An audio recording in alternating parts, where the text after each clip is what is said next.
بسم الله الرحمن الرحيم وعنا ونكسن دعوة ليدن هانتين بميلول باجوكتان كنا سود دعوة وركي سومالي نيوز 724 هالكا إذا كجا آخرين دونا عنيقو إسماعيل علي أجاي وهابين نما قميصة تطبيق لباتنك بشا أغسطس لبادو كوني لباتنك قد بدأت وركينا كودا ودون تانا وحا كميدا ciidamada haram cad oo hub ka qaatay guriga taliyihii hore ee ciidamada xoogga General Ahmed Jimcaali Cirfiid waxaad kala warkeen aad ku daawad doontaan madaxweynihii hore ee Koonfur Galbeed Shariif Xasan oo sanado kadib dib ugu soo laabtay dalka faahfaahin dheeraad ah inay kaga hayna waxaad kala warkeen aad ku daawad doontaan madaxweynaha dowlad goboleedka Jubbaland Axmed Maxamed Islaam Maxamed Madoobe oo dib ugu laabtay magaalada Kismaayo kadib shir uu maalmihii la soo dhaafay kula lahaa dhigiisa Puntland Saciid Cabdullaahi Dani Garowe waxaad kala warkeen aad ku daawad doontaan maxaa ka jira in ra'iisul wasaarihii hore Soomaaliya Xasan Cali Khayre lagu celiyay garoonka aadan cadde faahfaahin dheeraad ah ayay kaga hayna warkeen aad ku daawad doontaan akhbaaraadka kale caalamka aad warkeen ku daawad doontaan waxa kamid ah diyaaradaha Israa'iil oo duqeymo ka geystay xadka wadanka Lubnaan qodobadaas iyo qodobo kale ayaad asxaabay warkeen caawa ku daawad doontaan u diyaar garooba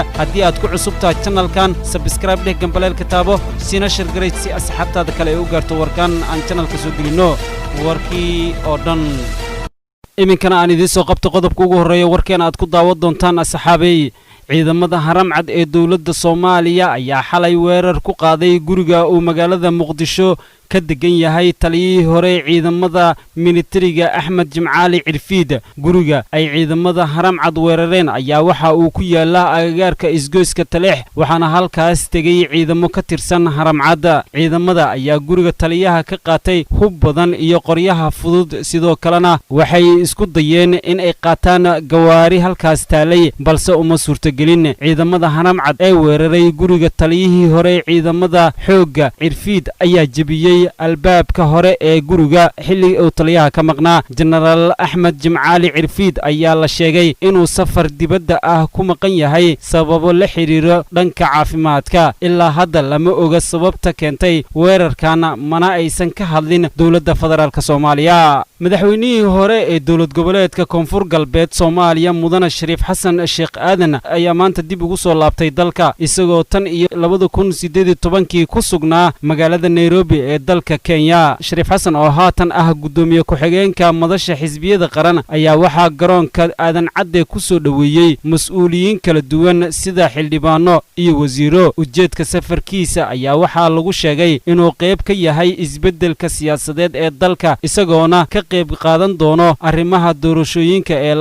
2021 sidoo kale waxa la filayaa inuu kulamo ka bilaabi doono gudaha magaalada caasimadda Muqdisho isagoo marka hore la fariisan doono madaxweynayaashii hore ee dalka Xasan Sheekh Maxamuud iyo Shariif Xasan Sheekh Aadan oo haatan ay saaxiib dhow yihiin si kastaba ha ahaatee socdaalka Shariif Xasan ayaa ku soo aadaya iyadoo haatan uu dalku ku jiro marxalad doorasho isla markaana ay bilaaban doonaan wada tashiyo ballaaran oo u dhaxeeya dawladda federaalka dawlad goboleedyada iyo saamilada siyaasadeed ee dalka iminkana Kismaayo madaxweynaha dawlad goboleedka Soomaaliyeed ee Jubbaland Axmed Maxamed Islaam ayaa soo gabeeyay booqashadii rasmiga ahayd ee uu ku joogay magaalada Garowe ee caasimadda Puntland intii u dhaxaysay 24 ilaa 27 bishan Agoosto 2020 isagoona maanta dib ugu soo laabtay magaalada Kismaayo ee gobolka Jubbada Hoose madaxweynaha ayaa intii uu halkaas ku sugnaa waxa uu kulamo miro dhal ah la qaatay madaxweynaha Puntland Saciid Cabdullaahi Dani madaxweyne ku-xigeenka iyo gudoomiyaha baarlamaanka kulamada uu madaxweynaha la qaatay mas'uuliyiinta Puntland ayaa diiradda lagu saarayay iskaashiga u dhaxeeya labada maamul iyo arrimaha siyaasadeed ee dalka madaxweynuhu wuxuu uga mahad celiyay mas'uuliyiinta iyo shacabka Puntland sidii diirneed ay u soo dhaweeyeen isaga iyo wafdigiisa siyaasiga Cabdiraxmaan Cabdishakuur Warsame oo ka hadlay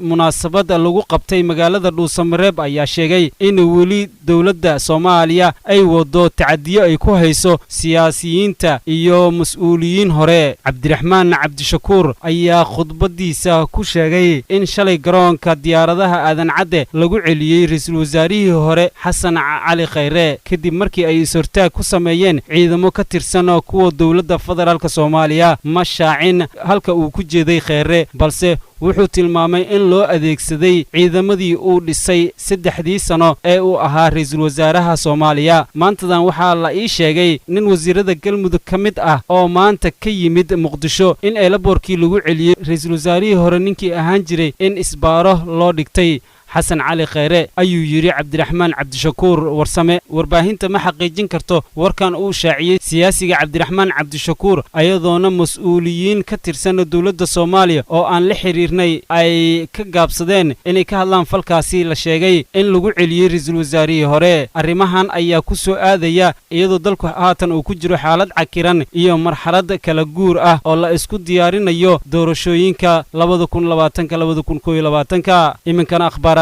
dibadda Israa'iil ayaa sheegtay in ay duqeysay xarumo kooxda Lubnaan ku leeyihiin xadka ay la wadaagto wadanka Lubnaan militariga Israa'iil ayaa sheegay in ay duqeynta timid markii kooxda Xisbullah ay weeraro kaga soo qaaday dhanka xadka Lubnaan oo ay fariisimo ku leeyihiin duqeymaha Israa'iil kaga yimid dhanka ururka Xisbullah ayay sheegtay in aysan wax ku noqon askari ka tirsan Israa'iil sidoo kale war ka soo baxay militariga Israa'iil ayaa lagu sheegay inay duqeymaha sii wadi doonaan haddii kooxda Xisbullah ay isku daydo in ay sii wado gantaalaha ay ku tuurayso gudaha Israa'iil warkii aad ka daawanayseen Somali News 724 daawadayaal waa naga intaasi wararka iyo muuqaalada aan channelkan soo gelino ku soo gaaro subscribe dheh gambaleelka taabo siina share garaysi asxaabtaada kale ay u gaarto